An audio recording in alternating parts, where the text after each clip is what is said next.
E Carlos, o que você acha que acontece com o político que de um mandato só? Ou tem político até que teve 2 mandatos, mas aí o cara não se reelege numa eleição aí, e aí depois o cara parece que não consegue voltar mais para o cenário político. O que está faltando para esse cara? Ou ele enganou os eleitores dele, enganou a equipe dele, se queimou, não se reinventou. O que você acha? O que acontece geralmente com esses caras aí que ficam no ostracismo aí? Olha, Célis, eu comecei essa cachaça de política e sendo distribuidor de papel, né, mobilizador, enfim, em 1985, na eleição do primeiro prefeito eleito de Macapá, Azevedo Costa. E você toca num ponto importantíssimo. O que acontece? Acontece o seguinte, eu não diria trai, eu vou ser ameno, decepciona. Entendeu? Ao chegar no poder, vira professor de Deus, acha que sabe tudo.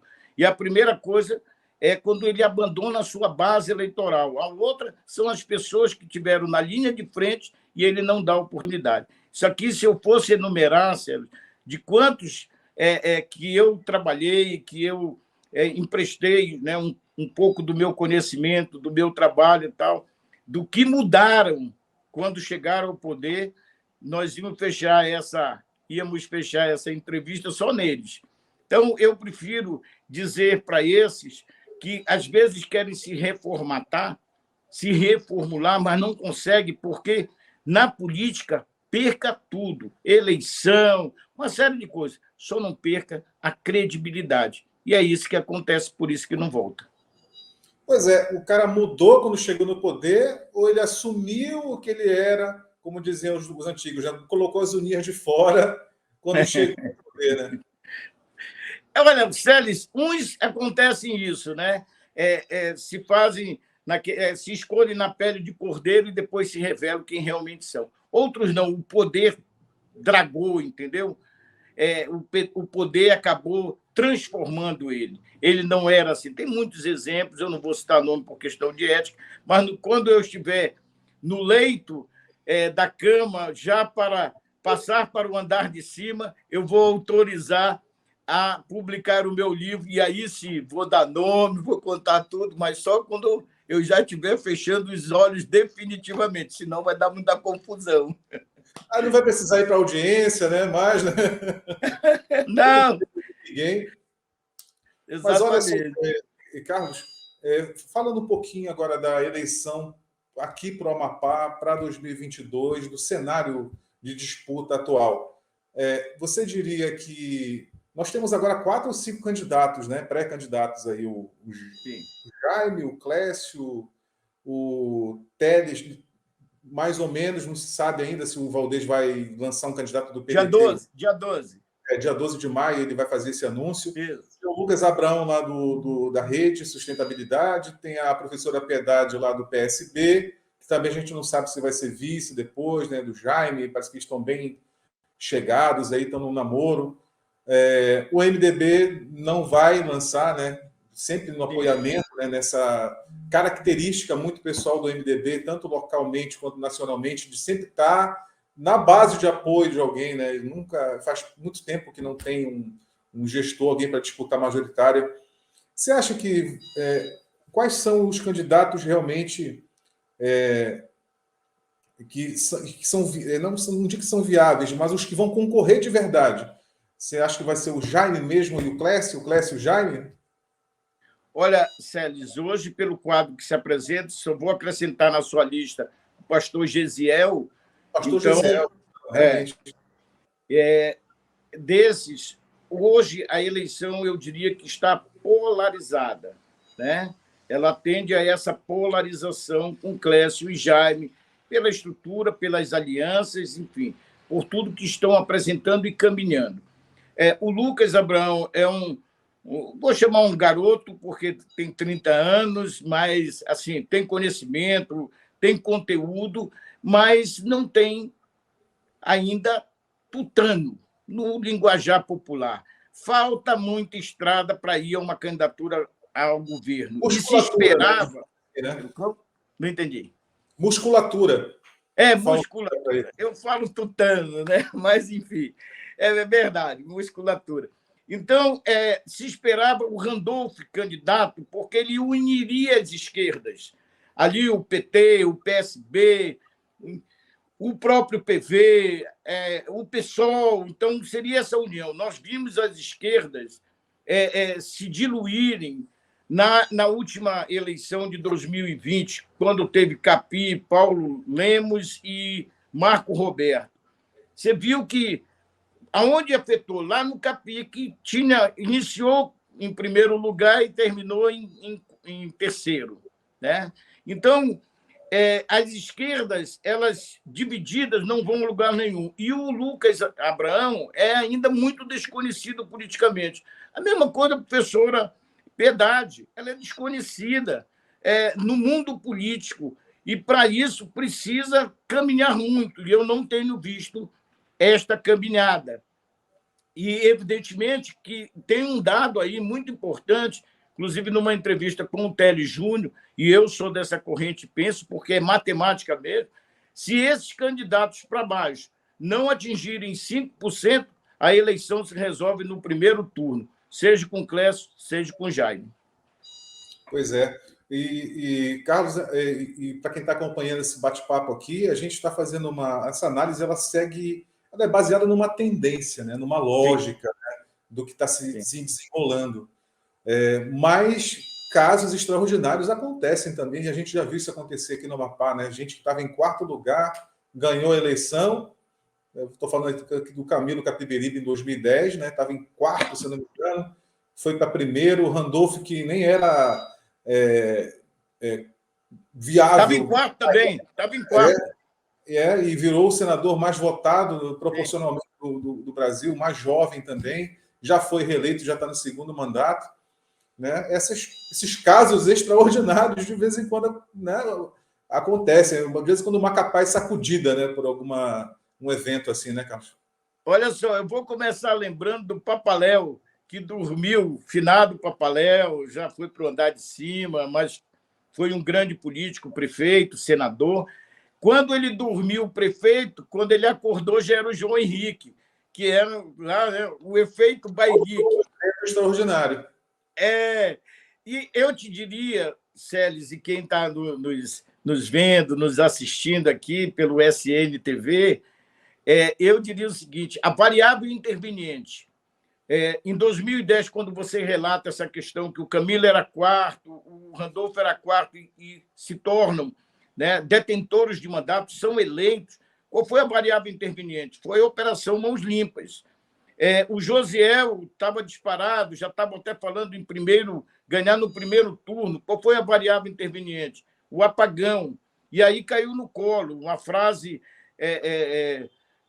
não bem colocada ou deturpada, enfim, pode falar o que quiser.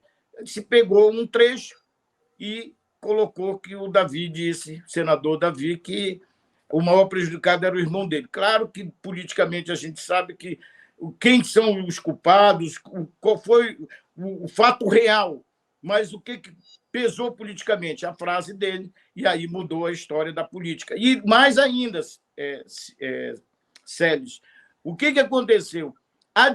Se adiou a eleição. Ali, antes de adiar a eleição, na quinta-feira, o José dava 26 pelo Ibope, a Patrícia dava 18, o Furlan 17 e o Capi 16. Tinham 3 para disputarem. E depois a Patrícia desidrata.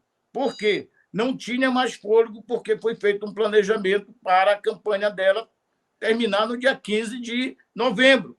Quando adiou para o dia 6, acabou. Então, fato superveniente, essas variáveis intervenientes, elas estão presentes.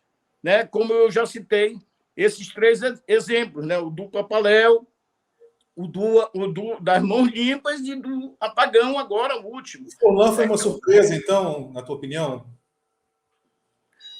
É uma surpresa, porque a eleição ela tem uma lógica e ela vai caminhando para esta lógica. Só que essa variável ela mexe com a cabeça do eleitor. E aí muda tudo.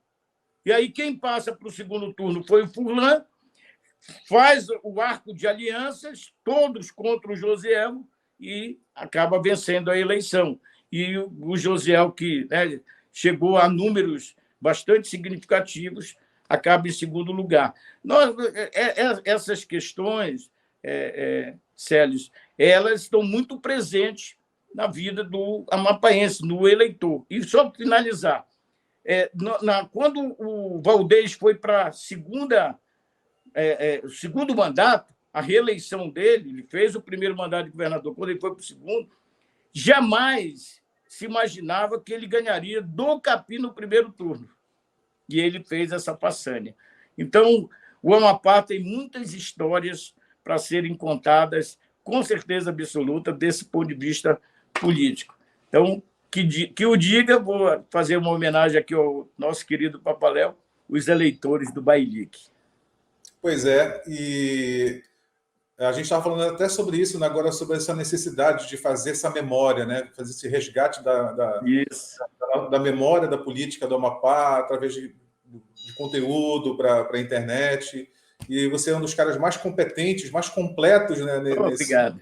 Para isso, porque além de advogado, né, tem especialidade nesse direito eleitoral, direito civil, e você é publicitário, é jornalista, comunicador, então um dos caras assim, entende tanto da parte jurídica como da parte ali da operacional, ali da criação, da estratégia, né, de uma campanha eleitoral. Carlos, para finalizar, eu queria te perguntar o seguinte, para essa eleição agora de 2022, qual é o conselho que você dá para os grupos políticos? A gente tem as novidades aí da federação, né? Tem as federações, né, partidárias, né? E vai ser uma eleição bem diferente, né? Não vai ter coligação, né, digamos assim, né? É isso, né? Não vai ter coligação. Não vai ter coligação para proporcional, majoritária sim. Pois é, os partidos vão ter que ralar muito para poder chegar ao coeficiente eleitoral, para eleger um deputado estadual, eleger um deputado federal, né? Que conselho que você dá para esses partidos aí que vão ter que remar muito, né, para poder chegar a 45 mil votos, para fazer 45, 50 mil, não sei. Eu acho que vai ser mais ou menos disso, né, o coeficiente. Olha, Sérgio, eu vou fazer uma brincadeira porque você sempre me permite, né? Se conselho fosse bom, não se dá, né? Conselho bom não se dá. Então, mas eu vou aqui, respondendo a sua pergunta, dizer então, o seguinte. Conselho, né? Leva engano. Eu já vi muitos dizer assim, olha, no estadual nós vamos fazer 4, no federal 2, 3, não sei o quê. Desculpe, gente, mas vocês faltaram a aula de matemática. Não tem como, vou pegar o federal, que estou mais atualizado nos números, até pelos serviços que estou prestando. Primeiro que as nominatas elas ficaram muito iguais, elas são medianas, não tem nenhuma nominata top, não fizeram um chapão. Pronto, entendeu?